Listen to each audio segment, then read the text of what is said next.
todos. Me reitero a todas las felicitaciones que se os ha hecho a vosotros, pero apúntame que yo más, ¿vale?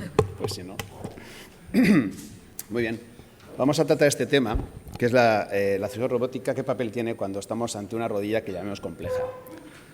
En un artículo reciente publicado por nuestro grupo, San Cortés, el Journal de la Centolla, hemos distinguido 3 tipos distintos de dificultades. La tipo 1, que es rodilla realmente compleja. La tipo 2, rodilla que hacen que sea compleja los demás. Tipo 3, aquella rodilla que hago yo que se vuelva compleja.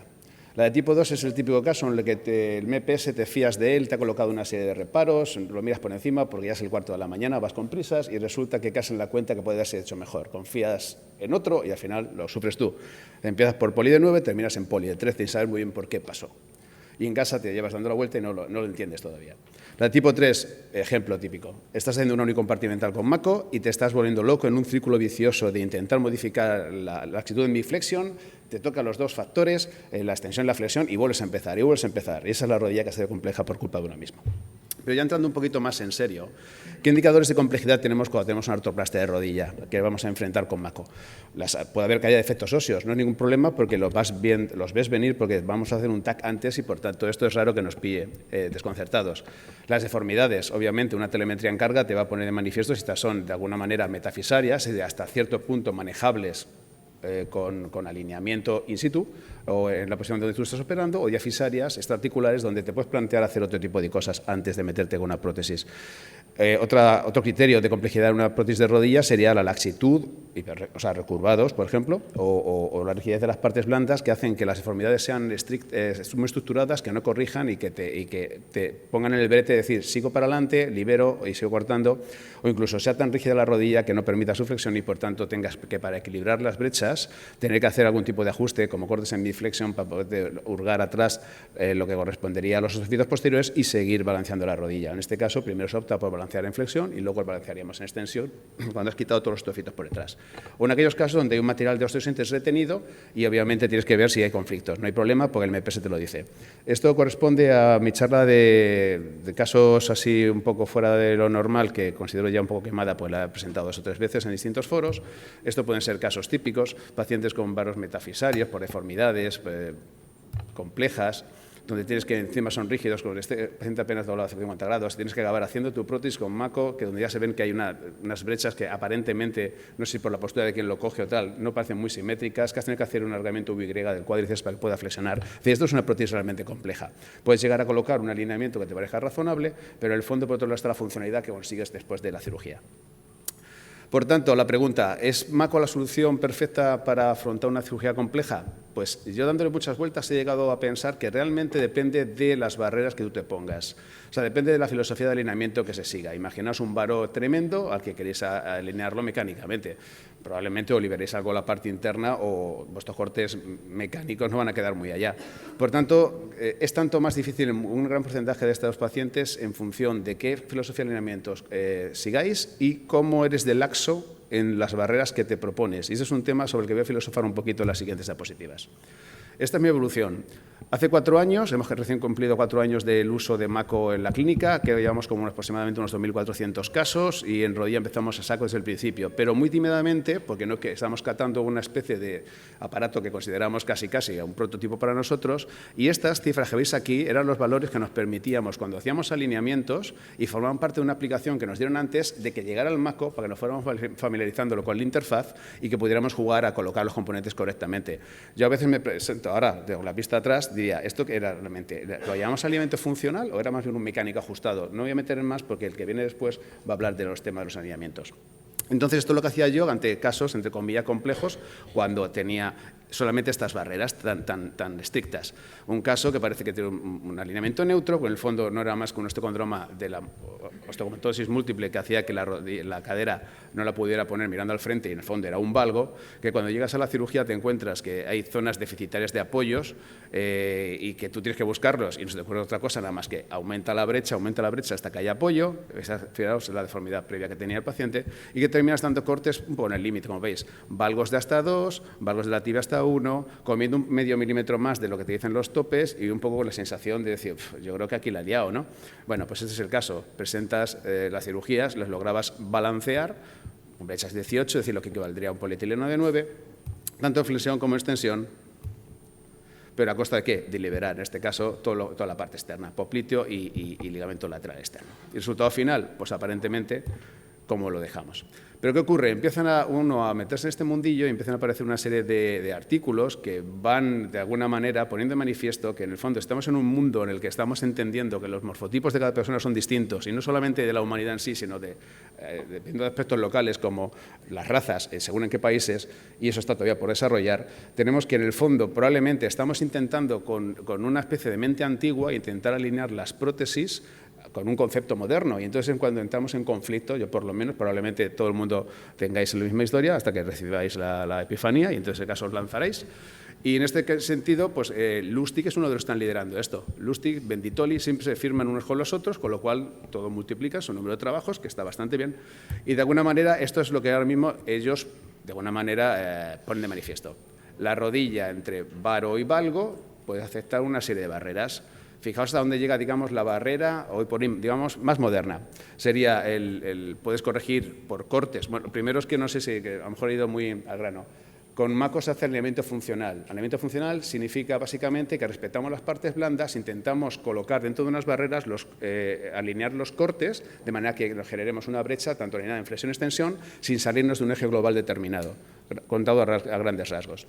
Como os digo, la cantidad de valgo-varo que puede dar a cada uno de los cortes varía según Lustig y los que firman el artículo, según sea varo o valgo, y se sale tremendamente de lo que yo tenía en principio pensado utilizar. De hecho, incluso están hablando que puedes dar hasta 3 grados de rotación interna a un componente femoral con respecto al eje transepicondilio, y que puedes dar hasta 6 grados de varo en la tibia. Y además te dice que no te preocupes mucho, muchos de estos valores, digamos, son sumatorios, mientras que la suma del valor que des de flexión al fémur y la tibia no pasen de 10, puedes dar 10 directamente al fémur, que no pasaría nada de nada.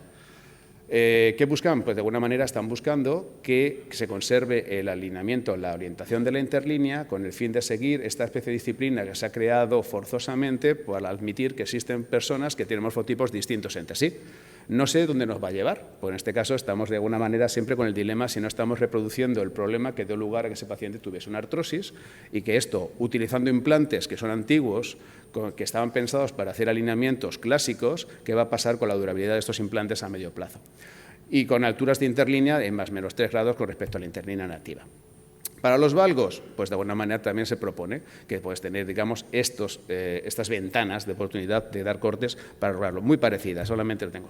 A lo que vamos, esto viene a ser, también se ha presentado antes una curva parecida. Esto es la curva con la que un producto entra en el mercado y empiezan el producto de primera generación, los primeros que cogen el producto empiezan a disfrutarlo, pero luego caen picado porque de alguna manera empiezan a aparecer malos resultados, la gente va abandonando y tal. Probablemente estemos en la cima de esa primera montaña, que corresponde a lo que nos hemos tirado al barro y empezar a utilizar este producto más o menos indiscriminadamente, pero va a pasar lo siguiente, probablemente estemos, esperemos que no, pero profetizo que pueda ocurrir que a medio plazo encontremos que haya alineamientos que no vayan tan bien con estos cánones, y que entonces esa flecha marque el punto en el que probablemente el Big Data nos ayude a decir, oye, mira, que ese varo de 6 grados que tú le metías a la tibia va a tener que ser de 4 y libera un poquito, porque si no lo que vamos a tener va a ser un verdadero problema. Y entonces empezará otra vez a utilizarse el producto de manera más progresiva, pero probablemente no tan potente como fue la primera vez con los entusiastas.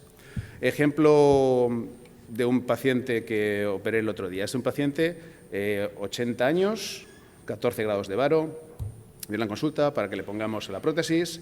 En este caso, que la opción es que con tanto varo, esa inclinación, pues de alguna manera vamos a ver qué podemos lograr con el ligamento lateral interno, que va a estar apretado. Si miramos esta parte que ha reseñado dentro de lo que sería el plan previo que nos sacan con el TAC, vemos que tiene un HK aritmético, es decir, en teoría es la deformidad que tenía antes de tener artrosis global la extremidad, de cerca de 7 grados de varo, y que sobre todo llama la atención que tiene una tibia profundamente vara. Si esto lo llevamos al sistema para poderlo operar, pues lo que haríamos es empezar desde un punto de vista cinemático, pondríamos una tibia, 6 dice Lustig que es lo que más, yo me quedo un poquito por detrás, digamos que si antes era el 0, Lustig es el 100, yo me estoy como un 75 de potencia. Entonces, modifico dentro de lo que sería mi solución mental de compromiso los valores y tiro con este grado de varo de la tibia, le meto un gradito al valgo al fémur, porque decía que tiene 0,5 el paciente, retoco un poquito de rotación externa, Y bueno, ese es el paciente, os muestro rápidamente las capturas. El varo en posición, digamos, con el tipo dormido levantado la pierna, 15,5, era 14 en carga. Siempre ocurre lo mismo en Mako, los alineamientos que veis en la telemetría no tiene que ver nada con los alineamientos que veis dentro de la cirugía.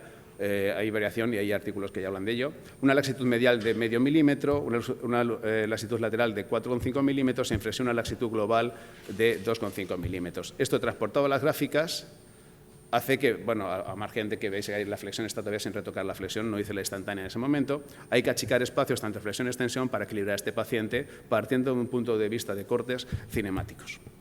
Al final, esto es un poco lo que entiendo, como tiene un poco de flexo, dejo 0,5 en extensión, bilateral de los 2 grados, de los dos lados.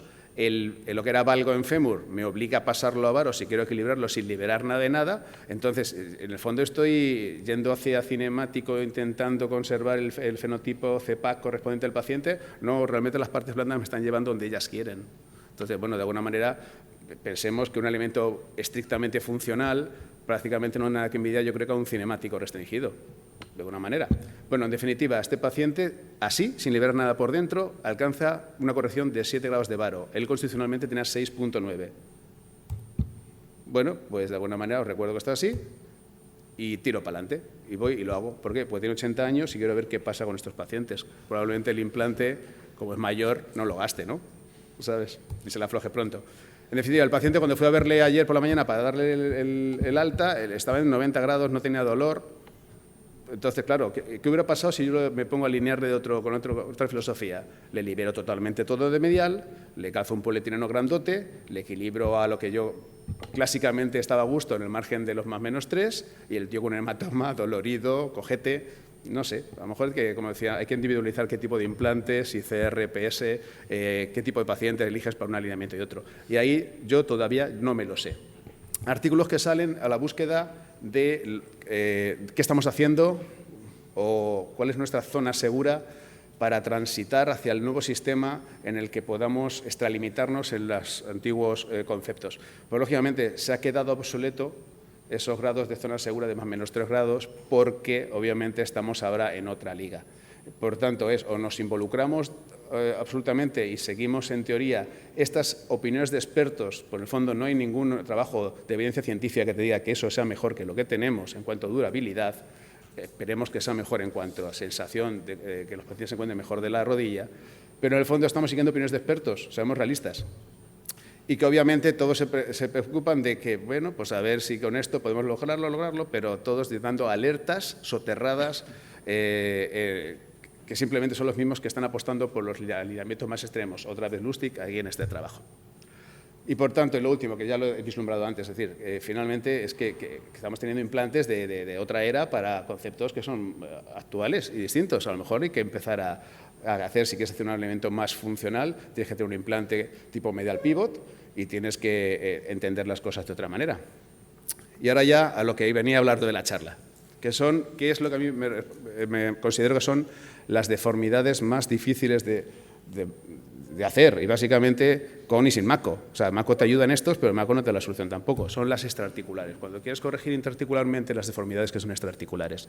En un caso, el paciente, la derecha me va a tocar operarla, pero bueno, la izquierda es un simulacro de lo que pasará con la otra.